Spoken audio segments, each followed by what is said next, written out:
Welcome back बच्चों।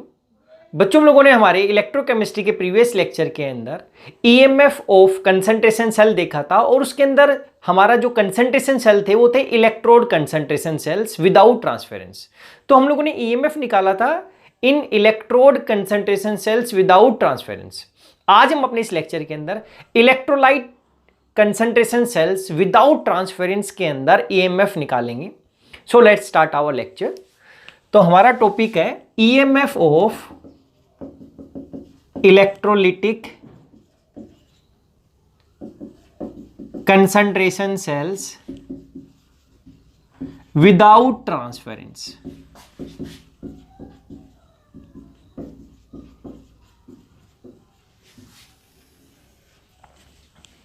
हमारे paper में एक आएगा कि कंसंट्रेशन सेल या इलेक्ट्रोड वाले के अंदर ईएमएफ निकालो या एक इलेक्ट्रोलाइट का एक एग्जांपल लेके उसके अंदर उसका ईएमएफ निकालो। ईएमएफ का एक्सप्रेशन पूछेगा तो हम दो एग्जांपल कर रहे हैं। वहां पर भी हमने हाइड्रोजन गैस इलेक्ट्रोड का एग्जांपल लिया था और मेटल अमलगम इलेक्ट्रोड यानी कि जिंक अमलगम का एग्जांपल लिया था। यहां पर भी हम दोनों का एग्जांपल लेंगे। जब विदाउट ट्रांसफरेंस बोल दे इसका मतलब हमारी जो इलेक्ट्रोलाइटिक के अंदर जो आयंस की मूवमेंट हो डायरेक्ट नहीं है एक दूसरे के अंदर, तो इसको हम ऐसे रिप्रेजेंट कर सकते हैं। पहले हम हाइड्रोजन या गैस इलेक्ट्रोड के रिस्पेक्ट में रिप्रेजेंट करेंगे ऐसे। तो क्या हुआ, यहां पर हमारे पास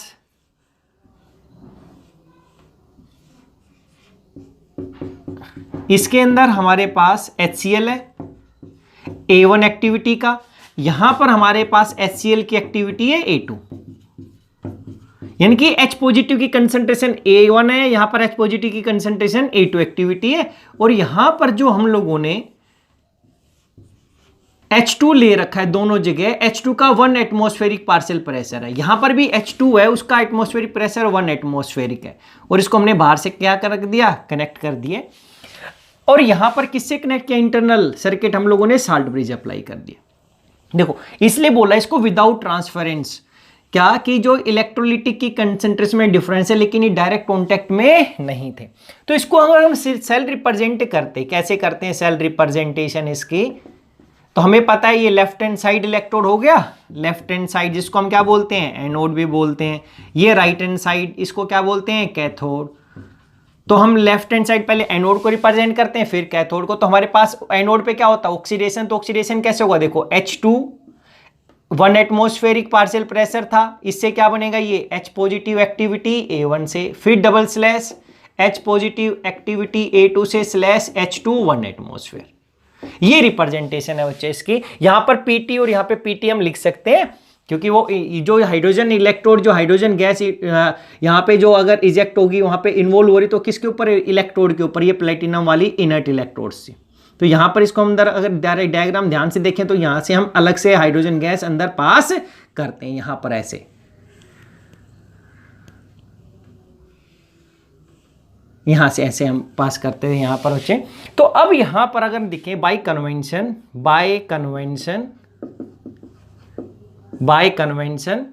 अब क्या लिखेंगे, ऑक्सीडेशन टेक प्लेस ऑन किसके ऊपर, left hand side electrode that is anode. Therefore reaction will B, अब जो रिएक्शन होगी ऑक्सीडेशन पे ऑक्सीडेशन हो रहा है तो कैसे हो रहा है हमारे पास, अब ऑक्सीडेशन कैसे हो गया कि हाफ H2 से हम दिखा रहे हैं यहाँ पे, तो 1 एटमॉस्फेयर था यहाँ पे 1 एटमॉस्फेयर, तो इससे क्या बनेगा, H पॉजिटिव कितना एक्टिविटी A1 प्लस इलेक्ट्रोड, ये ऑक्सीडेशन हो गया। बट अगर हम इसका इलेक्ट्रोड पोटेंशियल निकालना था तो हमें नस्ट इक्वेशन अप्लाई करनी पड़ती यहाँ पे। तो हम क्या लिखेंगे, to apply Nernst equation,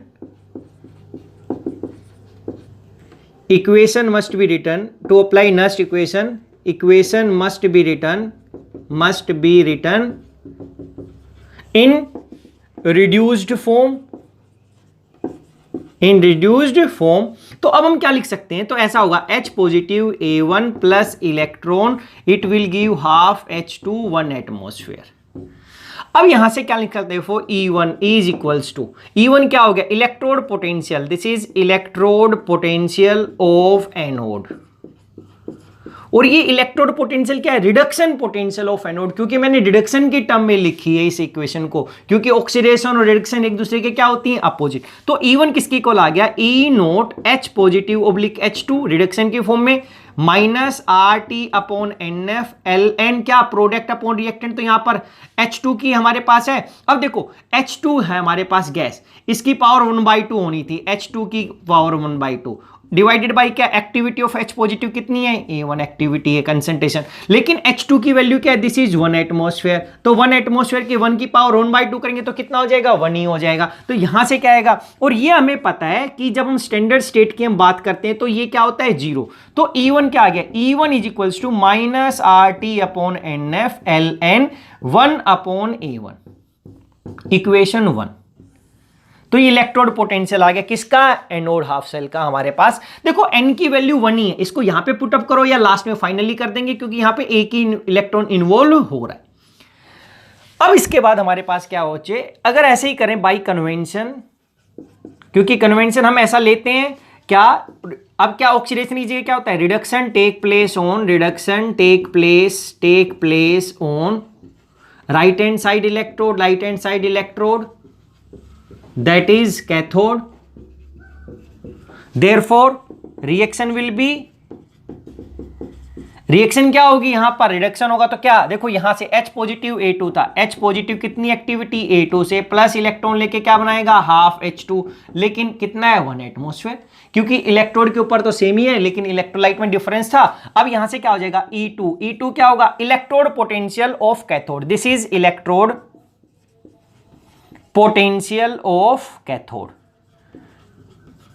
electrode equals to क्या हो जाएगा, E naught H positive oblique H2, ये तो हमें पता है कितना होता है, ऑलवेज 0 ही होगा यहां पर, तो minus RT upon NF LN, product की कंसंट्रेशन यानी कि H2 की पावर कितना था, 1/2 डिवाइडेड बाय रिएक्टेंट क्या है, H पॉजिटिव की कंसंट्रेशन, तो इसको डायरेक्ट क्या लिख सकता हूं, A2, और H2 कितना है, 1 एटमॉस्फेयर। तो यहां से हम क्या लिख सकते हैं, E2 is equals to minus RT upon NF LN 1 upon A2। ये आ गए बच्चे हमारे पास। अब हमें पता है, वी नो क्या कि E cell is equals to, हम क्या निकालते थे, E cathode minus E anode, और ये भी क्या, reduction potential of cathode minus reduction potential of anode. तो हमें पता है कि therefore E cell is equals to E2 minus E1, putting the value in this equation हमारे पास क्या हो जाएगा, E cell is equals to E2 क्या हो गया, E2 hमारे पास ये आ गया, इसको इक्वेशन 2 बोल देते हैं, इसको इक्वेशन क्या बोल दिया, 1। तो 2 पुट अप कर देंगे तो क्या या लिख सकते हैं, सब्ट्रैक्टिंग इक्वेशन 1 फ्रॉम 2, ऐसा कि 1 को हमने 2 में से सब्ट्रैक्ट कर दिया। सेल रिएक्शन बाद में लिख देंगे, इन दो इक्वेशन को यूज करके हमारे पास ओवरऑल सेल रिएक्शन क्या आ जाएगी। तो ई सेल क्या हो गया, E2 की वैल्यू क्या होगी, minus RT upon NF LN 1 upon A2, minus minus क्या हो जाएगा, RT upon NF LN 1 upon A1। अब ये क्या, एक तो माइनस तो इसके ऊपर पहले ही लगा हुआ था, देखो यहां से माइनस, ये वाला माइनस, अंदर ये माइनस माइनस क्या हो जाता, प्लस, तो इसको माइनस माइनस को यहां पे क्या कर सकते हैं, प्लस। अब यहां से क्या हो जाएगा, यहां से अगर हम लिखें तो RT ऊपर चला जाता अपॉन NF LN A2, अब ये क्या था, minus RT upon NF LN क्या हो जाएगा, एक्टिविटी A1, तो यहां से क्या हो जाएगा, RT upon NF LN A2 upon A1, n is equals to 1, क्योंकि एक ही इलेक्ट्रॉन यूज हो रहा है, तो आप पहले यहां पर भी वैल्यू पुटअप कर सकते थे या फाइनली यहां पर, तो यहां से क्या हो गया, RT upon F LN A2 upon A1। तो ये क्या हो गया, E cell, EMF of cell, या आप इसको दूसरी फॉर्म में लिखते A1 अपॉन A2 में। तो देखो इस इलेक्ट्रोलाइट कंसंट्रेशन सेल में हमारे पास RT upon NF LN A2 upon A1 आ रहा है, वहां पर जो इलेक्ट्रोड किया था वहां पर A1 अपॉन A2 था, या P1 अपॉन क्या था, P2 था। यहां पे एक्टिविटी ले रखी हम लोगों ने इलेक्ट्रोलिटिक, तो ये A2 अपॉन A1, या इसी को क्या लिखे, minus RT upon F LN A1 upon A2। This is E cell. याद रखेंगे कि हमारा कैसा भी सेल होता जो ये ई नोट सेल आता है, ये तो 0 बनेगा ही बनेगा, यानी कि यहां पर हमारे पास ई नोट सेल वाली कोई वैल्यू नहीं आती, केवल ये वाली टर्म। अब देखो, अगर मेरे को सेल रिएक्शन लिखना पड़ता, ओवरऑल सेल रिएक्शन कैसे होती है हमारे पास, हम एनोड की रिएक्शन को और किसकी, कैथोड की रिएक्शन को ऐड कर देते हैं। अब एनोड पे क्या होता, ऑक्सीडेशन यही हुआ था। एनोड के ऊपर क्या हुआ था हमारे पास, देखो हाफ H2 से 1 एटमॉस्फेयर से क्या बना था, H2 activity A1 plus electron, sorry H positive activity A1, ये हुआ था। और दूसरा क्या हुआ था, कैथोड पे H positive activity A2 plus electron से हाफ H2 1 एटमॉस्फेयर। तो ये तो कैंसिल आउट होके ओवरऑल हमें क्या पता चलता कि हमें ऐसा दिखाई देता कि H पॉजिटिव एक्टिविटी क्या, A2 इलेक्ट्रॉन से इलेक्ट्रॉन कैंसिल आउट से H पॉजिटिव एक्टिविटी A1। यानी कि यहां पर बच्चे, अगर मैं ओवरऑल यहां से, ये overall cell reaction, this is overall cell reaction. अगर यहां पे देखें तो अगर मैं इसका ईएमएफ निकाल के देखता तो क्या होता है, देखो E cell is equals to E naught minus, E naught क्या होता है, E naught cell minus R T upon N F L N product upon reactant. Product की कंसंट्रेशन कितनी है, A1, रिएक्टेंट की कितनी है, A2। यहां से ई नोट सेल क्या होता था, ई naught cathode minus E naught anode, ये होता है। अब कैथोड भी क्या, reduction H positive oblique H2, ये भी क्या है H पॉजिटिव ओब्लिक H2, क्योंकि दोनों को रिडक्शन पोटेंशियल में, अरे ये तो इसका भी 0 होता है और ये भी 0 वैल्यू। अगर इसकी कुछ वैल्यू होती है, हाइड्रोजन की जगह और कुछ होता है हमारे पास, तो इसकी कुछ वैल्यू होती, और यहां पर दोनों वैल्यू सेम होने से तो ये जो ई नोट सेल है वो तो 0 आएगा ही आएगा। तो हमारे पास बचा क्या यहां से, this is equals to minus R T upon N F L N A1 upon A2 या R T upon N F L N A2 upon A1। और n की वैल्यू क्या है, एक ही इलेक्ट्रॉन यूज हो रहा है तो ये n तो हटा सकते हैं, तो क्या आ गया R T upon F L N A2 upon A1। यही हम लोगों ने यहां पे निकाला है, R T upon F L N A2 upon A1। तो ये आ गया। तो अब अगर हम लिखें तो ओवरऑल हमें क्या दिखाई दिया, जब हमने 1 फैराडे करंट, 1 फैराडे का मतलब है 1 मोल ऑफ इलेक्ट्रॉन, क्योंकि n की वैल्यू 1 है, तो देखो हम लिख सकते हैं on passing 1 Faraday of current 1 mole of H positive ions move from activity, 1 mole of H positive ion having activity A2 move from, क्या लिखा है, on passing 1 Faraday of current 1 mole of H positive ions, या ऐसे लिख सकते हैं move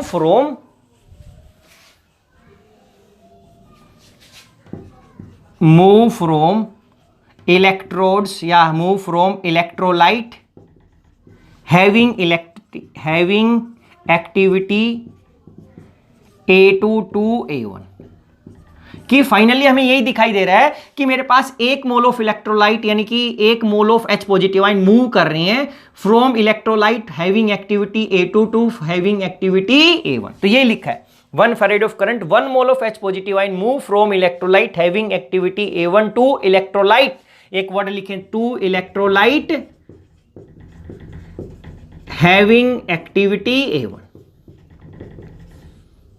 तो ये था हमारा किसके रिस्पेक्ट में, जब हमने हाइड्रोजन का एग्जांपल लिया, गैस इलेक्ट्रोड का एग्जांपल लिया, और गैस इलेक्ट्रोड में भी क्या हमारे पास ये इलेक्ट्रोलिटिक कंसंट्रेशन सेल था जहां पे हमारी एक्टिविटी अलग थी।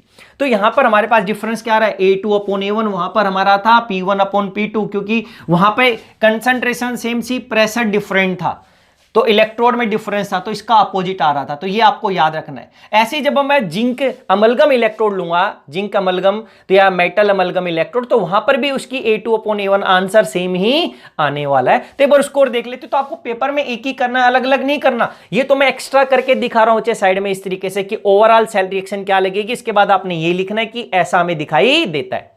और ये तो हमने दिखाया कि अगर ओवरऑल सेल रिएक्शन आपको कोई लिखी जाती तो हम इलेक्ट्रोकेमिस्ट्री 3rd में कवर कर चुके कि उसका ईएमएफ हम कैसे निकालते। तो इस तरीके से तो ये स्टैंडर्ड कंडीशंस में तो इसकी वैल्यू 0 होती ही होती है, क्योंकि पार्शियल H पॉजिटिव की 1 मोलर होता है और H2 का जो पार्शियल प्रेशर है 1 एटमॉस्फेयर। तो वहां पे हमें पता है ये स्टैंडर्ड हाइड्रोजन इलेक्ट्रोड की तरह काम करता है, उसका जो रिडक्शन पोटेंशियल वो क्या होता है 0, और ऑक्सीडेशन पोटेंशियल भी 0। तो ये 0 0 कैंसिल आउट, तो यही आंसर हमारा इधर आ गया। यहां पर हम लोगों ने इसको अलग अलग करके दिखा रहा है कि एनोड पे क्या रिएक्शन है, कैथोड पे क्या, और जब हम यही फॉर्मूला लगाएंगे कैथोड माइनस एनोड वाला रिडक्शन पोटेंशियल, तो ये हमारा क्या हो जाएगा आंसर। अब ऐसे ही आप ये करके दिखा सकते हो, पूछेगा हाइड्रोजन के रिस्पेक्ट में या मेटल अमलगम के रिस्पेक्ट में। हम अब लिख देते हैं बच्चे, हम यहां पर इसका एक और एग्जांपल लेते हैं। लाइक हमारे पास अगर यहां पे जिंक इलेक्ट्रोड होती है हमारे पास और यहां पे ZnSO4 सॉल्यूशन है, ZnSO4, और इसकी एक्टिविटी A1 है, इसको हमने साल्ट ब्रिज लगा दिया यहां पर। फिर हमारे पास एक और ZnSO4 सॉल्यूशन है, इसकी एक्टिविटी A2 था और यहां पे जिंक इलेक्ट्रोड डाल दिया।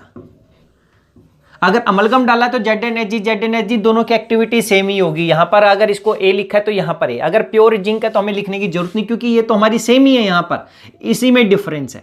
ZnHg लिखोगे तो वहां पे आपको दिखाना पड़ेगा कि कितनी Zn है, यहां पे अगर इसमें C है तो इसमें भी C होगा, सेम ही रखना है, डिफरेंट नहीं होगा। इलेक्ट्रोड कंसंट्रेशन में यहां पे डिफरेंस था, इलेक्ट्रोलिटिक में यहां पे डिफरेंस है। प्योर जिंक ले सकते हो या ZnHg, इसको अमलगम बना सकते हो, लेकिन अब इसको बाहर से इस वायर के साथ कनेक्ट कर दोगे। तो अब यहां पे इसकी सेल रिप्रेजेंटेशन आप कैसे लिखते हैं, सेल रिप्रेजेंटेशन कि Zn था, अब इसको आपको एक्टिविटी लिखने की जरूरत नहीं है क्योंकि ये प्योर जिंक इलेक्ट्रोड लिया भी आपने, ओब्लिक से कैसे Zn2 पॉजिटिव क्या activity A1 double slash Zn2 positive activity A2 से Zn ऐसा, क्योंकि ये लेफ्ट हैंड साइड वाला हो गया और ये कैसा हो गया, राइट हैंड साइड वाला हो गया।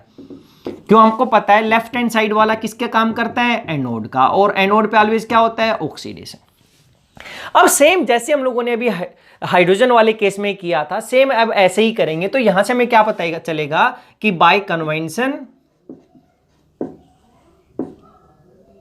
Convention oxidation take place on left hand side electron, oxidation take place on left hand side electrode, that is anode. Therefore reaction will be, क्या रिएक्शन चली जाएगी कि Zn था मेरे पास और इस Zn से क्या बनेगा, Zn2 positive activity A1 plus 2 electron. अब क्या है, अब मेरे को इसका EMF, इसका मेरे को इलेक्ट्रोड पोटेंशियल निकालना था, फिर हमें नस्ट इक्वेशन से निकाल सकते हैं क्योंकि यहां पे 1 मोलर है नहीं। तो अब हम क्या निकलेंगे, टू अप्लाई नस्ट इक्वेशन, ये तो सभी में करना ही करना आपने। This equation must be written in किसमें, रिड्यूस्ड फॉर्म। क्या हुआ, इसको अपोजिट करके लिखते हैं, Zn2 plus activity A1 plus 2 electron oblique Zn। अब क्या लिखेंगे, देयरफॉर EMF या sorry electrode potential of, this is electrode potential, therefore electrode potential of anode किसके इक्वल आ जाएगा, इक्वल्स टू E नोट। अब क्या है, Zn2 पॉजिटिव ओब्लिक Zn कि हम ऑलवेज रिडक्शन पोटेंशियल की फॉर्म में दिखते हैं, ये स्टैंडर्ड स्टेट में था, यानी कि जब प्योर जिंक इलेक्ट्रोड होती है और मेरे पास Zn कंसंट्रेशन 1 मोलर होता तो इसकी कुछ ना कुछ वैल्यू आएगी यहां पर। अब क्या, -RT/NF/Ln। अब क्या, प्रोडक्ट अपॉन रिएक्टेंट, प्रोडक्ट क्या हो गया, प्योर जिंक डिवाइडेड बाय यहां पर क्या हो गया, Zn, इसकी कंसंट्रेशन कितनी, A1। हमें पता है प्योर सॉलिड की क्या लेते हैं, वैल्यू 1, तो यहां से क्या हो गया, this is equals to E naught Zn2 positive oblique Zn minus RT/NF/Ln1/A1। ये वैल्यू आ गई E1 की। यहां पे कुछ ना कुछ वैल्यू, हाइड्रोजन के केस में ये 0 था। अब यहां पर आप N की वैल्यू अभी पुटअप कर सकते हो, N की वैल्यू कितनी है, 2 फेरेडे, या हम फाइनली पुटअप कर देंगे। तो अब यहां से ऐसा हो गया, अब क्या लिखेंगे, ऐसे ही बाय कन्वेंशन क्या, reduction take place on cathode, that is right hand side electrode. Therefore क्या रिएक्शन होती है वहां पे, देखो रिएक्शन क्या होगी, Zn2 positive activity A2 plus 2 electron लेके क्या बनाएगा, जिंक बनाएगा बच्चे यहां पर। तो यहां से आप क्या लिख सकते थे, E2 रिडक्शन पोटेंशियल क्या होगा, E naught Zn2 positive oblique Zn minus RT/NF/Ln क्या, Zn अपॉन एक्टिविटी A2, और ये वैल्यू क्या है, 1 वैल्यू है क्योंकि प्योर सॉलिड की हम 1 लेते हैं। तो यहां से हमारे पास क्या आ गया, E2 is equals to E naught Zn2 positive oblique Zn minus RT/NF/Ln1/A2।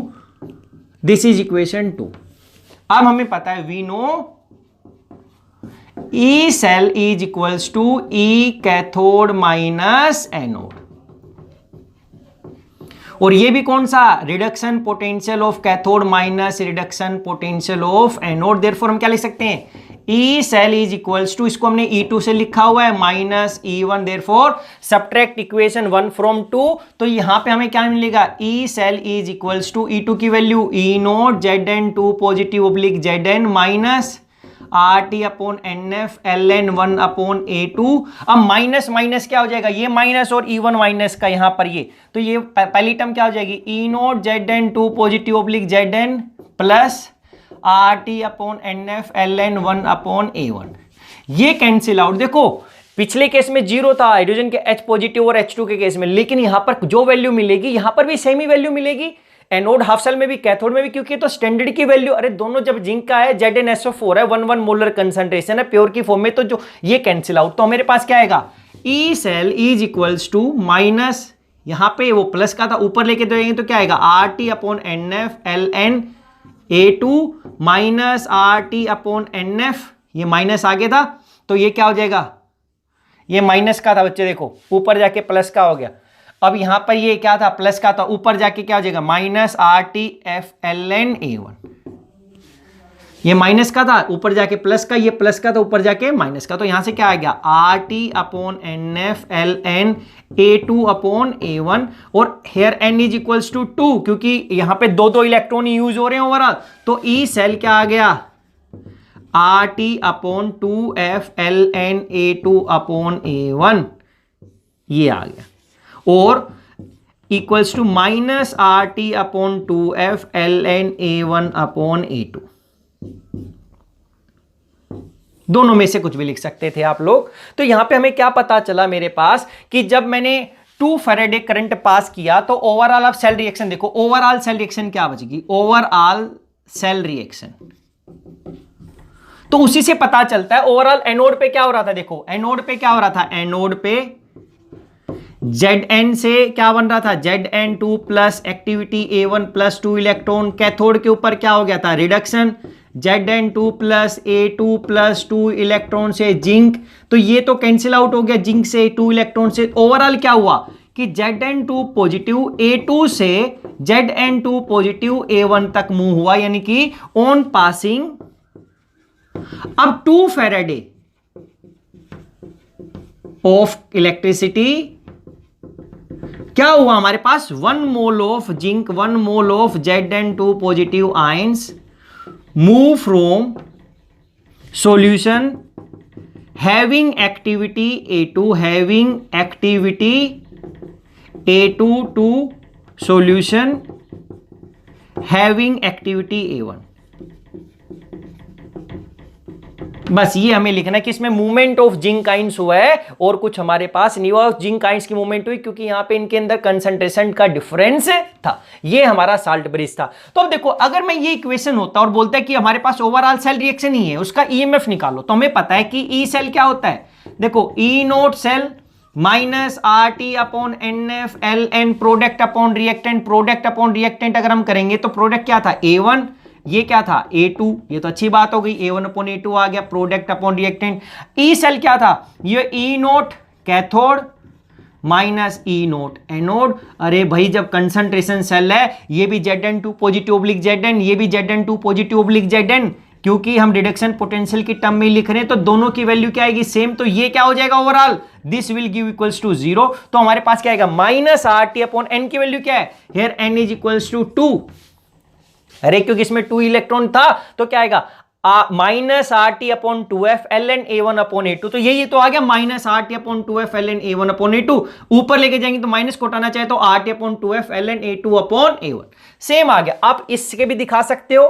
बस क्या था, अगर इसको अमलगम इलेक्ट्रोड दिखाते, मेटल अमलगम, तो आपने कुछ नहीं करना होता बच्चे कि इसके आगे ZnHg Zn ब्रैकेट में Hg लगाना होता है इस तरीके से, और हमने कुछ नहीं करना, सब कुछ क्या रहेगा, सेम ही रहता है हमारे पास। अगर इसकी एक्टिविटी ए तो ये भी ए, तो कुछ उसे फर्क नहीं पड़ेगा क्योंकि उसमें इलेक्ट्रोड तो कंसंट्रेशन सेम रहती है, डिफरेंस किसका है, इलेक्ट्रोलिटिक। तो ये था electrolytic concentration cell without transference, यानी कि जिसमें इलेक्ट्रोलिटिक हमारे डायरेक्ट कॉन्टैक्ट में नहीं था। तो ओवरऑल ये ऐसा दिखाई देता, हमें लिखना है। तो ये आपको याद रखना कि ये आएगा RT upon 2F ln A2 upon A1।